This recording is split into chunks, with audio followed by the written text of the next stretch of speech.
예, 감사합니다. 지난 1월 8일 날 출발 예배를 드렸는데 어느덧 6개월 지나서 두보라 상반기 결산 예배 오늘 드리게 됐습니다. 이제 결산에 그 맞는 말씀을 전해야 되지만 지난번에 전하다가 좀 남은 부분이 있지만 사실은 구속사적인 면에서 볼 때는 오늘 전하고자 하는 말씀이 이 결산 또는 결론에 해당되는 그런 말씀일 수도 있어서 오늘 이 말씀으로 그 상반기 결산 예배를 전하고자 합니다. 지난번에도 말씀드렸지만은 원로 목사님께서 그 2014년도 2월달에 두 번에 걸쳐서 똑같은 제목으로 신현의 성취자 예수 그리스도라는 제목으로 이제 말씀을 주셨거든요. 그러면은 이 2014년도 그 13년도 그 승리의 날 이후에 말씀들을 우리가 주목을 해보셔야 돼요. 보게 되면 주제나 내용들 또 그 말씀들이 대단히 의도적이고 중요한 부분들을 우리에게 말씀하셨다. 그러니까 결국에는 유언적이면서도 원로 목사님의 사역을 마무리하는 내용들이에요, 사실. 그 중에 2월달에 예수 그리스도 신현의 성취자를 이제 말씀을 하셨는데, 그리고 이 신현은 절기죠. 절기이기 때문에 구속사 시리즈에서도 12권 이제 학원에 나올 마지막 주제가 되는 것입니다. 그러니까 이거를 뭐 우리가 미리 말씀한다기보다 말씀하셨기 때문에 이 부분을 우리는 살펴보면서 우리가 신앙생활을 해야 되겠다. 때를 알지 못하고 또 나팔 소리를 분별하지 못하면 이 진격하라는 나팔 소리인데 이 잘못 알아들으면은 이제 후퇴할 수도 있고 말이죠. 똑같은 거예요. 지금 메시지와 말씀의 뜻이 무엇인가를 분별하지 못하다 보니까 엉뚱한 데 가서 줄 서 있고 좀 이런 거랑 같은 것이고. 왜 엉뚱한 데 줄 섰을까요? 평상시에 자기가 생각한 바가 있기 때문에. 그건 하나의 욕심이죠.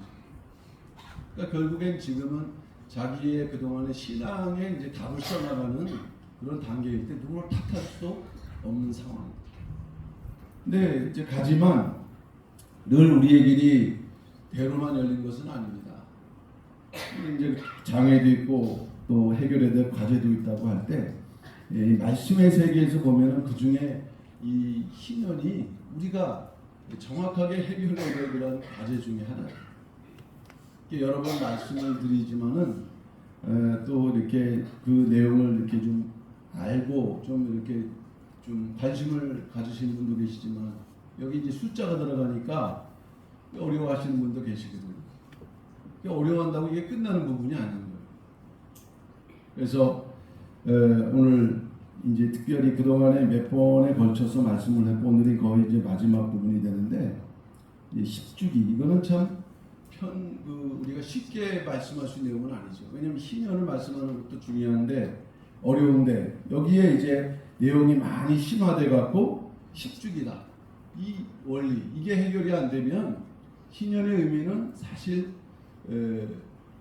수박 겉핥기라고 표현하는 건 좀 지나치고 그냥 알고 그냥 말고 하는 그런 정도로 알게 되기 때문에 이 신현의 10주기의 원리를 우리 적어도 두보라 성가대원들은 정확하게 이해를 할 수 있도록 노력을 해야 되겠다. 제가 다른 데서는 사실 이렇게 말씀을 증거하기가 어려운데 이 두보라 성가대에 와서는 말씀하기가 좀 편해요. 그것은 뭐냐면은 이렇게 해도 마음에 부담이 없기 때문에.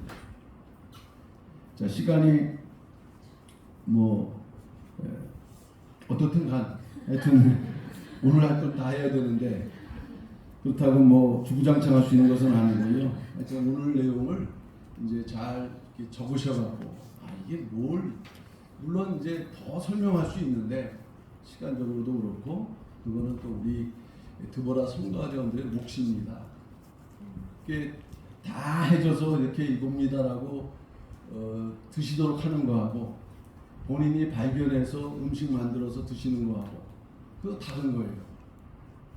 그래서 그렇게 되기 위해서는 본인이 관심 갖고 노력을 할 때 저는 적어도 원로 목사님께서 그 구속사의 그 마지막 주제로 이 희년의 성취자 예수 그리스도 이를 말씀하셨다는 거. 그리고 이것이 앞으로 이제 상권은 오래 나오지만 하권은 뭐 몇 년 걸리겠죠. 마지막이니까. 그러할 때 우리는 이 마지막 권이 나오면서 그동안 1권부터 12권까지의 모든 부분들을 종합해서 이 구속사의 뜻을 이렇게 보고 그 다음에 어떻게 됩니까? 막바지 걸어가는 것이죠. 걸어가는 가야 된다는 것입니다. 그런 면에서 우리 평강교회가 중요하고 또 최일선에서 우리 드보라 선가대가 너무 중요하다. 그러할 때 하나하나 이 나팔 소리, 이 신령한 나팔 소리를 하여튼 알아듣고 그 길을 가야지. 동서남북에서 동쪽으로 가야 되는데 서쪽으로 가고 있으면은 그거는 하나님 뜻에 반하는 길이죠.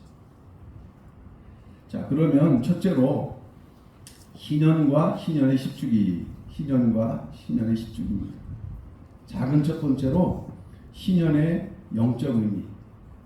뭐 구약에 나타난 내용은 이미 말씀드렸기 때문에 그냥 간단하게 영적 의미를 말씀드리면 그 영적 의미의 그 첫 번째는 구속 역사의 완성을 예표하는 희년이에요. 희년은 구속 역사의 완성을 예표한다.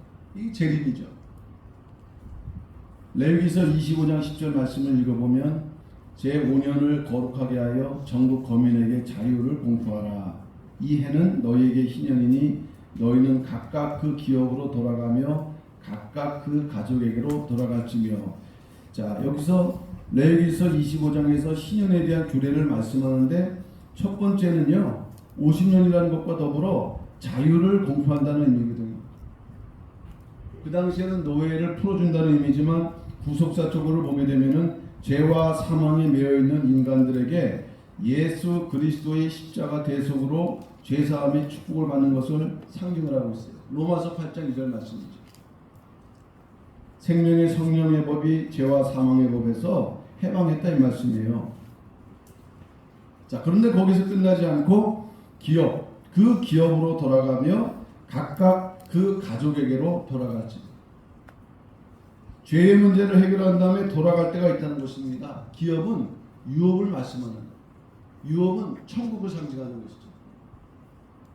그렇기 때문에 희년은 구약의 절기지만 이 마지막 천국에 돌아가는 그 구속 역사의 완성을 우리에게 보여주는 그 예표가 된다. 본래의 그러한 축복을 회복한다는 의미가 담겨 있기 때문에 이 한 구절을 통해서 볼 때도 의미가 구속사적 의미가 두 가지가 다 담겨져 있어요. 초림과 재림. 그래서 희년은 구속사의 전 과정과 완성을 우리에게 예표하고 있는 절기다. 과정이라고 한다면 예수님의 십자가 대속의 은총이죠. 완성이라고 한다면 이제 우리가 예수 그리스도의 재림을 통해서 새 예루살렘에 들어간다는 것을 예표를 하고 있는 거예요. 그래서 이 구약의 절기는 어마어마하게도 정확하게 설계되어 있어요. 계시가 되어 있다는 말씀이죠. 우리가 이제 7월 1일 날 어저께 여성교회 구역장 중심으로 그 승리의 퍼포먼스 했지 않습니까? 그거는 우리를 먼저 기억해야 된다. 우리가 우리에게 임했던 행하셨던 그러한 하나님의 역사와 은혜를 기억하자. 그것을 기억하면서 우리가 행할 때 저들이 위압감을 느끼죠. 하나님의 위협을 느끼는 의미에서 우리가 그 퍼포먼스를 하는 것입니다. 7월 1일 성경적으로는 신년이에요. 신년. 그러니까 참 이 날짜가 저들이 6월 30일 날에 이렇게 시도를 하는 그러한 그 모든 그 계획을 이 폐하시면서 7월 1일 우리로 하여금 이제 새로운 승리. 우리가 깨닫든 깨닫지 못하든 간에 교회의 역사는 신년을 맞고 출발한다. 물론 7월 1일이 모든 결론은 아닙니다. 7월 10일이 있고 장막절이 있고 그런 면에서 이 희년은 대단히 중요한 최종적인 그런 절기거든요. 성경에서 구약 성경을 보게 되면은 희년을 지켰다는 기록이 없어요. 왜냐하면 지킬 수가 없어요. 상식적으로. 인간의 그런 삶으로 한 해 안식년을 지키는 것도 어려운데 희년이 있게 되면은 두 해를 지키는 거예요. 안식년도 시도했지만 안 됐는데 희년은 아예 기록이 없고. 근데 이것을 언급하시고 성취하신 분이 누구냐면 바로 오늘 본문 누가복음 4장에 나타난 예수 그리스도께서 다 잊고 있는, 잠자고 있는 그 희년을 선포하심으로 우리에게 이 희년의 의미를 한층 더 업그레이드해서 우리에게 그 구속 경륜을 알려주고 계시다 이 말씀입니다. 어쨌든 우리 드보라 선거대원들이 아셔야 될 것은 이 절기 때에 대한 거잖아요. 이 절기 특별히 희년은 초림뿐만 아니라 이 재림의 모든 의미를 담고 있구나. 자, 작은 두 번째 이제 희년의 시주기입니다. 이것이 중요해요. 그러니까 이거를 모르면은 50%밖에 모르고 절대로 희년을 통해서 해답이 나오지 않아요. 그러니까 이걸 모르게 되면은 어설피 연도 알아갖고 그때가 주님 오시는 때인가 이러고 있는 거죠. 절대 그렇지 않습니다. 이 원로 목사님께서 우리에게 주신 말씀의 세계가 얼마나 고차원적인지, 그러니까 너무 고차원적이니까 우리가 이해를 못해서 문제지만, 그러니까 어설피 하나님의 뜻을 이렇게 추측하는 거예요. 이렇게 됐으면 얼마나 좋겠습니까? 근데 이 시주기를 말씀하면서 좀 더 심도 있게 이 희년의 구속 경륜을 볼 것을 말씀했는데, 시주기라는 것은 1에서 10 이렇게까지의 주기인데요. 그러나 1에서 10까지일 때 그 10, 20, 30 이렇게 10번째 희년을 통해서 하나님께서 역사하신 그 원리를 설명하고 있는 거예요. 10번째. 그래서 10번째 희년이 중요했고 20번째 희년이 중요했고 30번째 희년이 중요했고, 이걸 통해서 우리에게 이제 종말을 말씀해주고 있는 거예요. 그러니까 과거라는 게 무엇입니까?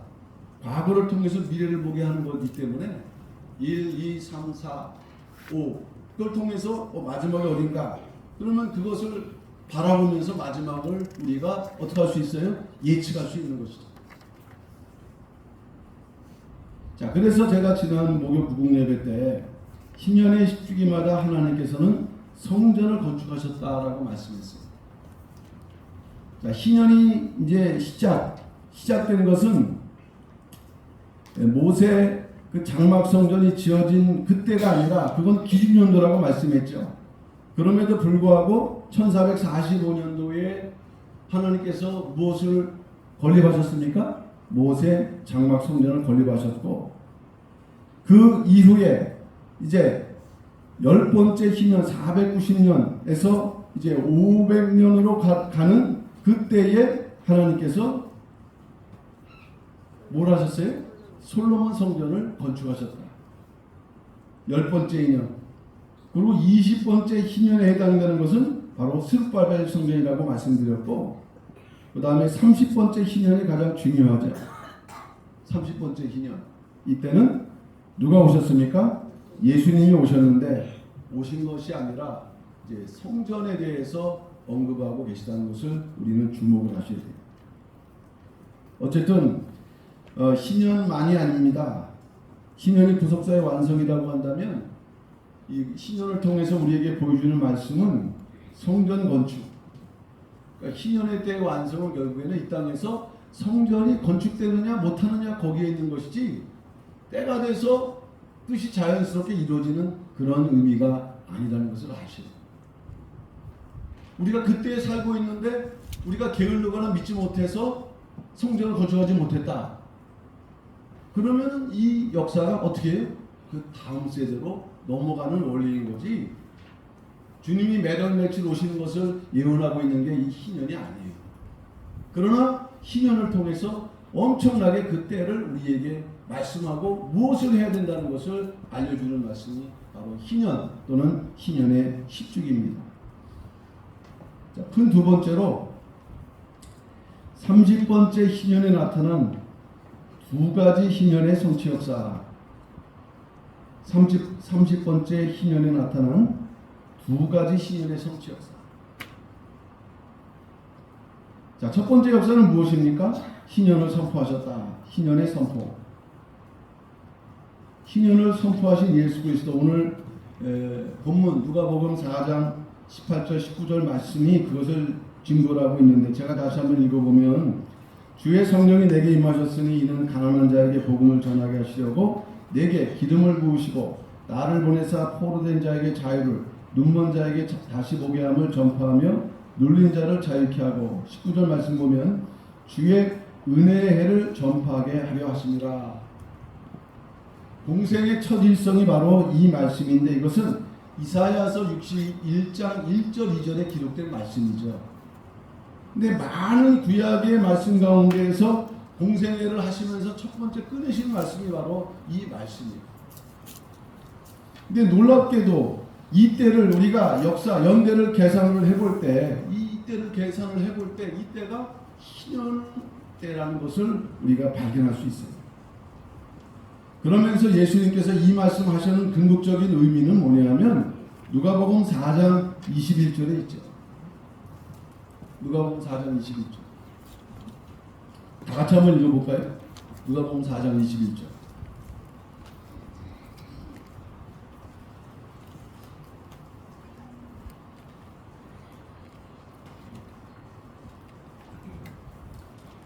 자, 찾으셨으면 한번 읽어보겠습니다. 21절 시작.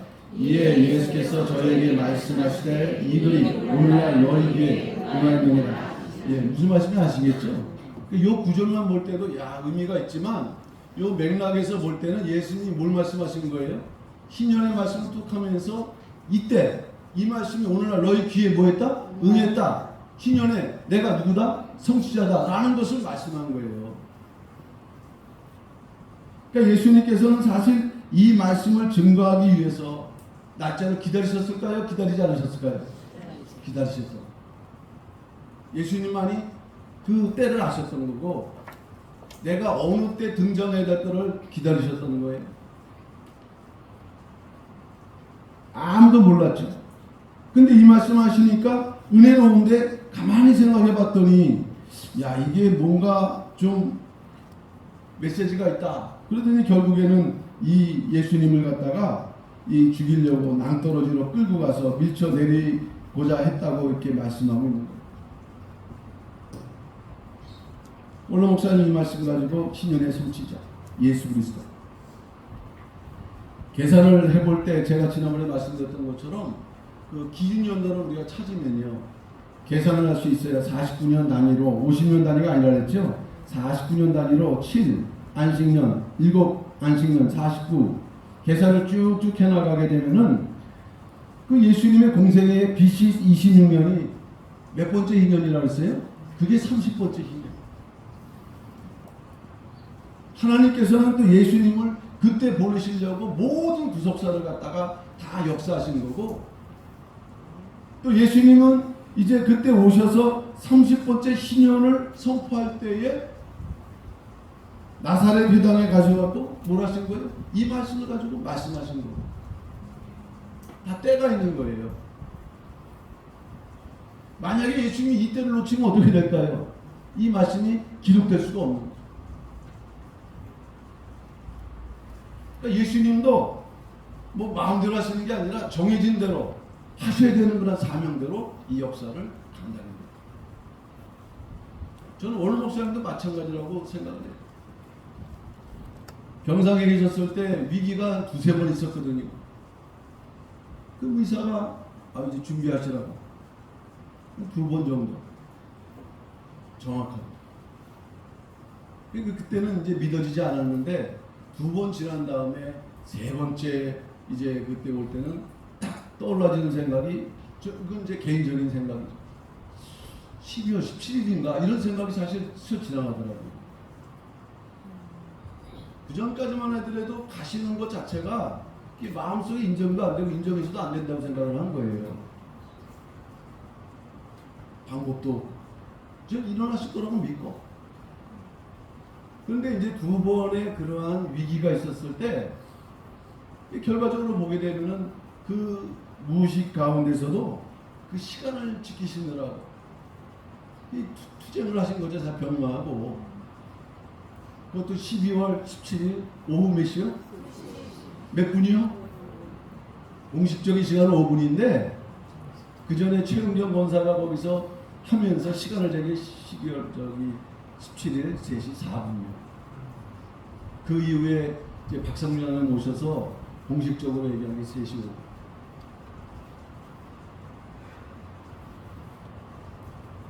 그냥 가신 게 아닌 것을 저는 믿어지더라고요. 만약에 어느 목사님께서 12월 17일이 아니라 12월 18일 날 만약에 소천하셨다. 한번 생각해 보세요. 우리는 17일 날에는 승리의 날, 18일 날은 뭐 해야 돼요? 이게 할 수도 없고 안 할 수도 없고 가르침이 다르잖아요, 우리가. 이게 절묘한 거예요, 이게. 만약에 다른 날에 돼 있으면은 야, 너희는 저기 그 추도 예배 드리지 않잖냐.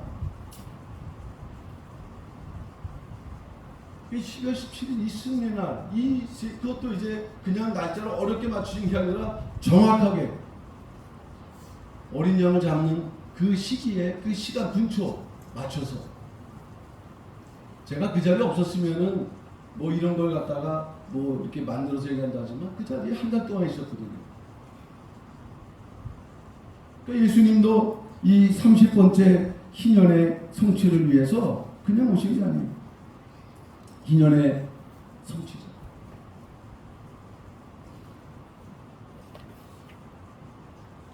그러니까 이 예수님 30번째 희년을 통해서 우리는 희년의 그 성취자, 또 하나는 희년의 10주기에 나타날 그 역사. 왜?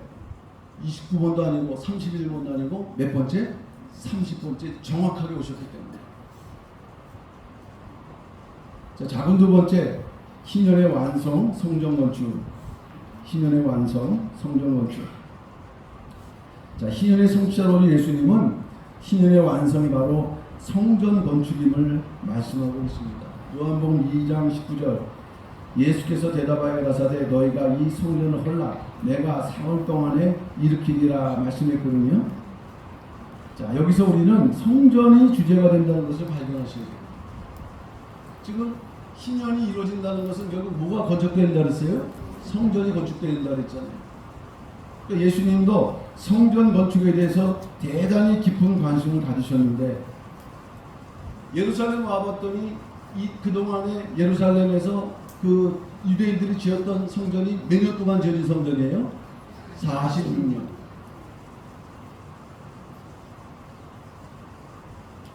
근데 이 성전 건축을 예수님은 며칠 동안 건축하시겠다고 말씀했습니까? 3일, 4일 동안. 그러니까 그 당시 내용으로 봐서는 안 맞는 거예요. 야, 무슨 46년 지은 거를 3일 동안 이렇게 했지만, 그럼 우리가 예수님 입장에서 한번 생각해 보세요. 예수님 말씀하신 4일, 3일은 3일이에요? 3년이에요? 3년 공생애를 말씀하십니다. 그러니까 결국 예수님께서 말씀하신 건축, 성전 건축의 기간은 유대인들이 지었던 46년 기간에다가 몇 년을 더한 거예요? 3년을 더. 이 우연찮게 또 이 연도가 몇 년이 돼버려요? 49년이 돼버려요. 그래서 원래 성전 건축의 기간 70일의 가운데에서 첫 번째 7일에 49년 기간은 성전을 건축하는 기간으로 우리가 배웠어요. 그 당시에 만일 이스라엘 백성들이 예수님 믿음으로 영접을 했다면은 예수님의 구속 경륜이 완성이 됐죠. 다시 말하면은 성전 건축이 완성되었다는 얘기고, 예수님의 희년의 성취가 열매를 맺었을까요? 열매를 맺지 못했을까요? 열매를 맺은 것입니다. 요한복음 2장 20절 유대인들이 가로되 이 성전은 46년 동안 지었거늘 내가 3일 동안에 일으키겠느냐 하더라 말씀했어요. 그러니까 예수님께서는 46년, 그 다음에 3년 공생애, 49년. 자, 그러나 결국은 뭐냐? 이스라엘 백성들은 예수님을 영접하지 못했다. 요한복음 1장 12절. 성전 건축은커녕 신년의 성취자 예수 그리스도를 영접하지 못했고 오히려 십자가에 못 박혀 죽였죠. 요한복음 1장 12절. 영접하는 자 곧 그 이름을 믿는 자들에게는 하나님의 자녀가 되는 권세를 주신다는 약속이 있었는데 이 약속과 축복을 받지 못했습니다.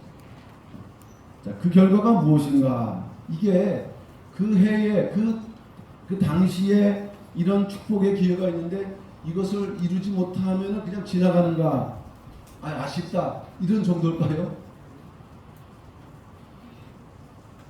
이것을 이루지 못함으로 이스라엘 백성들이 당했던 그 심판은 어마어마한 것이었어요. 첫 번째는 무엇입니까? 바깥 어두운 데로 쫓겨났다. 바깥 어두운 데로 쫓겨났다. 마태복음 8장 12절. 나라의 본 자손들은 바깥 어두운 데 쫓겨나 거기서 울며 뭘 갈았어요? 이를 갈았죠. 이게 지금 보니까 우리 주변에도 있어요, 없어요? 있어요. 사실은 쫓겨난 거예요. 우리가 쫓겨냈습니까?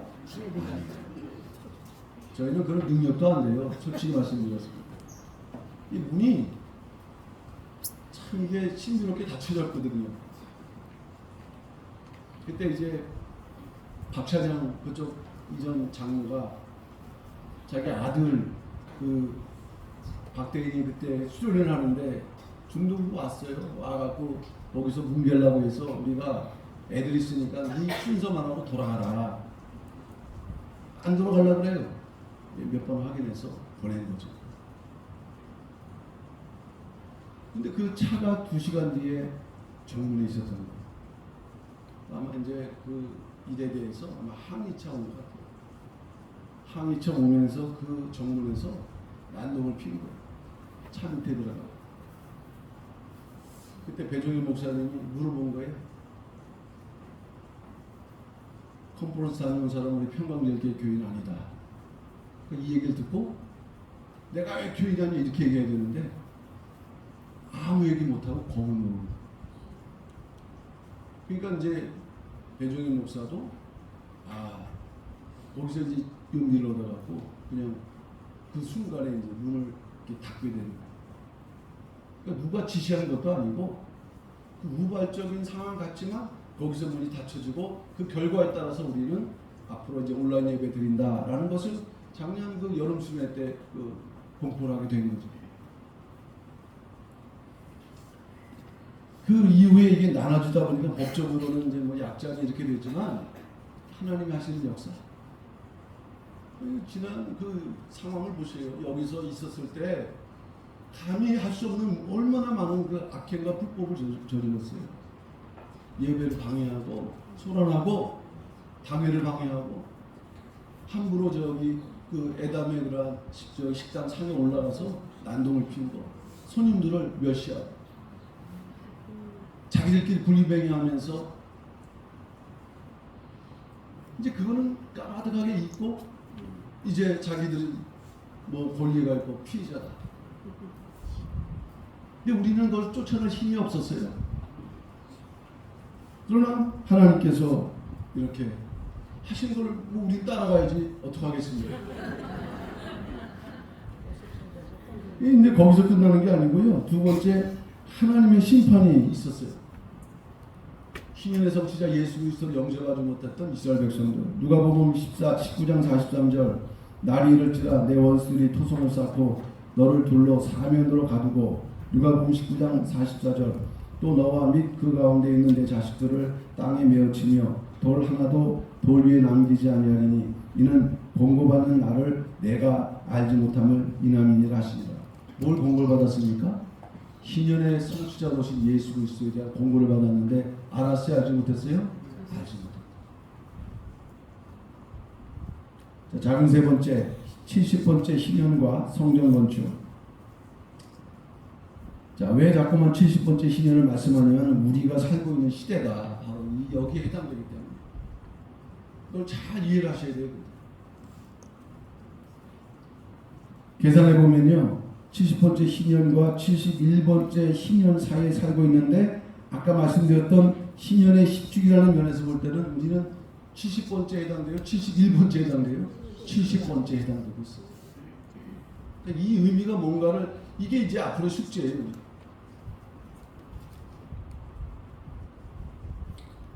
그런데 이 70번째 의미를 우리가 예수님께서 보여주신 30번째 희년에서 나타난 구속 역사를 대비해 볼 때 우리는 여기서 두 가지 의미를 발견할 수 있다. 과연 희년이 성취됐는가? 또 하나는 희년이 성취됐다면 성전 건축은 어떻게 이루어지는가? 이게 두 가지 키가 있는 거예요. 70번째 희년에 살고 있다고 해서 야 좋다 축복이다.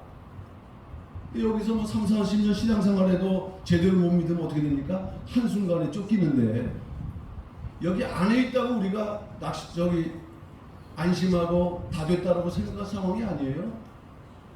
갈수록 좁은 문이기 때문에.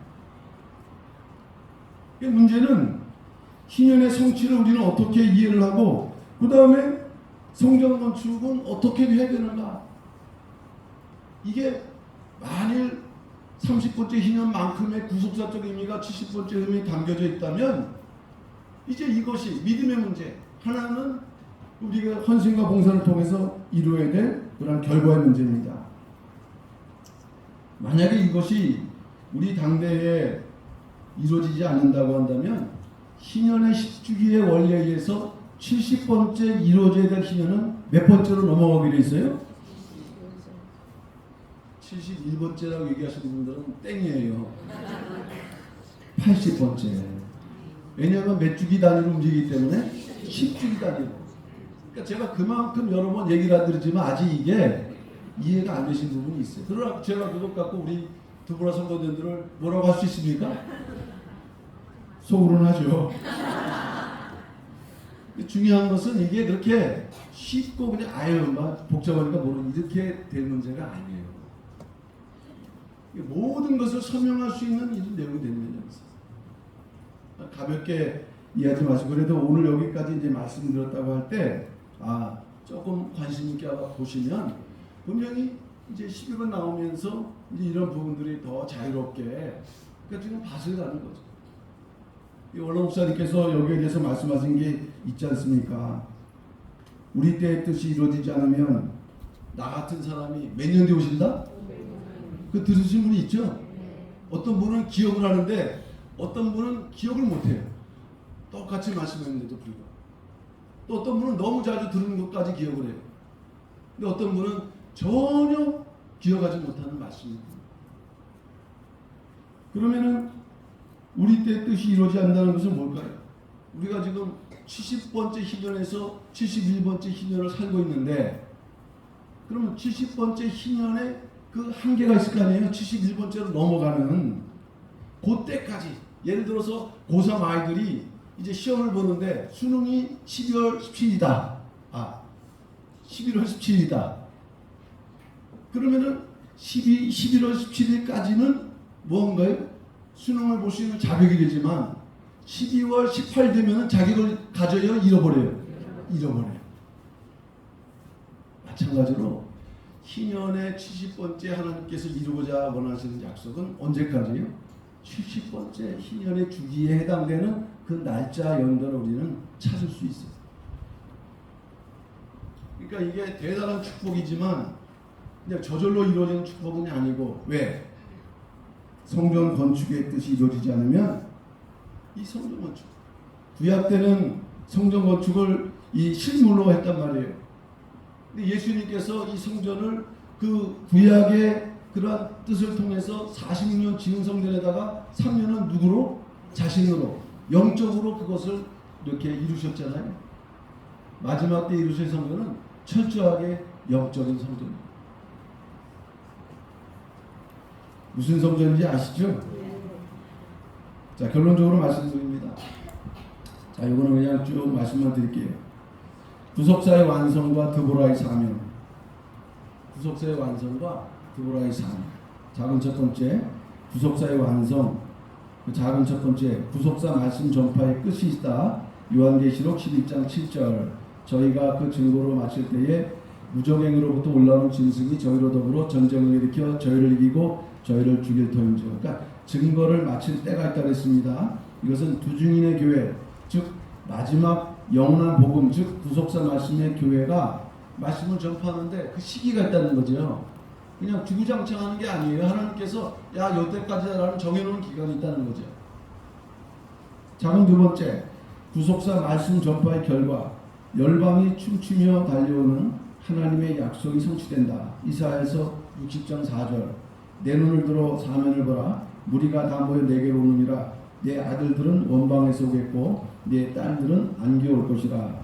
열방이 춤추며 달려오는 이유는 하나님의 영광을 보기 위해서예요. 이사야서 66장 18절 오늘 본문입니다. 내가 그들의 소위와 사상을 아노라. 때가 이르면 열방과 열족을 모으리니 그들이 와서 나의 영광을 볼 것이며. 자, 세 번째, 마지막 성전의 완성. 요거는 성경을 찾아보도록 하겠어요. 마지막 성전의 완성. 이사야서 2장 2절.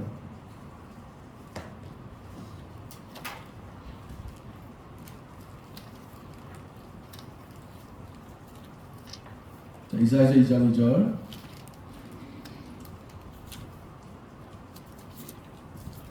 자, 찾으셨습니까? 네.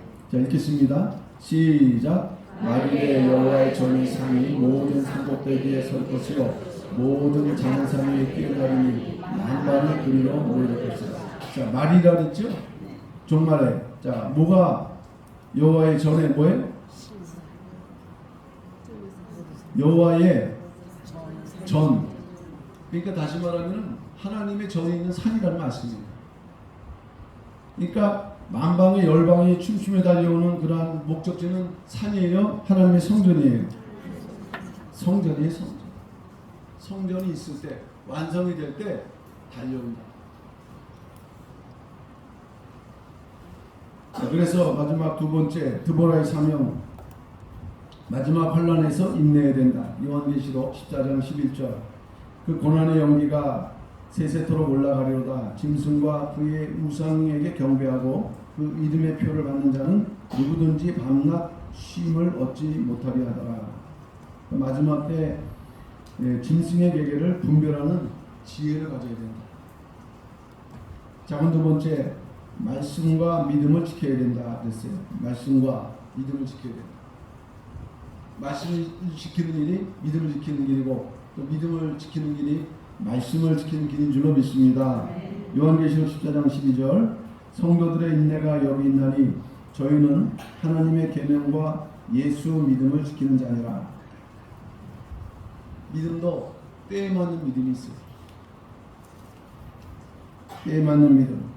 때에 맞는 믿음에서 우리가 드보라 성가대 자리를 지킬 때 결국에는 그 믿는 분들만이 남아 계시게 되는 거예요. 채로 흔들 때 그 믿음의 크기가 다르니까 그 구멍에 맞지 않는 사람은 딱 그게 밑으로 떨어지게 됩니다. 왜?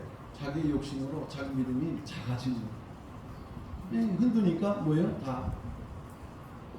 그러니까 믿음이 크지 않으면 남아있을 수가 없어요. 드보라 성가대. 여기 계신 분들은 드보라 성가대지 아비가일이지 여성교 회원이지. 그러니까 이 일이 내가 볼 때 한 3년 4일을 하시는 거예요. 힘들지만 힘든 만큼 또 자기의 믿음과 또 그것을 통해서 하나님께서 우리 가정을 지켜주시고. 마지막 세 번째, 구속사 말씀의 대우를 여는 사명을 감당해야 됩니다. 구속사 말씀의 대우를 여는 사명을 감당하자. 이사야서 40장 3절. 외치는 자의 소리여 가로되 너희는 광야에서 여호와의 길을 예비하라. 사막에서 우리 하나님의 대우를 평탄케 하라. 우리 평강제일교회 영적 싸움에서 드보라 성가대는 단순히 하나의 성가대가 아닙니다. 영적 싸움의 최선적인 선봉에서 일하는 그런 싸움 군사와도 같아요.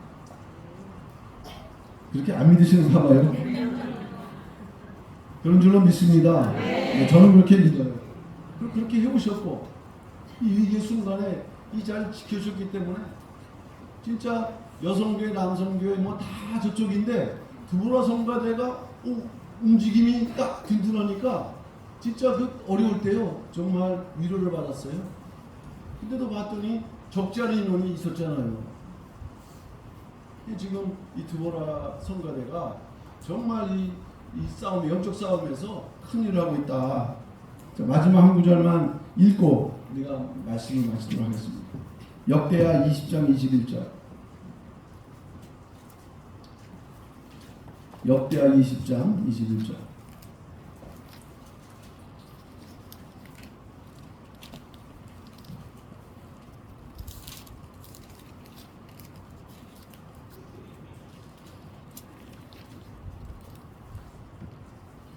자, 읽겠습니다.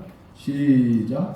백성과 더불어 의논하고 노래하는 자를 택하여 거룩한 예복을 입히고 군대 앞에서 행하며 여호와를 찬송하여 이르기를 여호와께 감사하세 그 자리하시니 영원토록 하게 하겠더니. 그래서 노래와 찬송으로 승리했다는 말씀이잖아요. 바로 우리 드보라 선거대가 이와 같이 여호사밧 전쟁에서 앞장섰던 성가대와 같은 이러한 바로 신령한 하나님 기뻐하시는 군사라는 것을 다시 한번 우리가 확인하고 또 남은 이제 하반기를 우리가 시작을 합니다.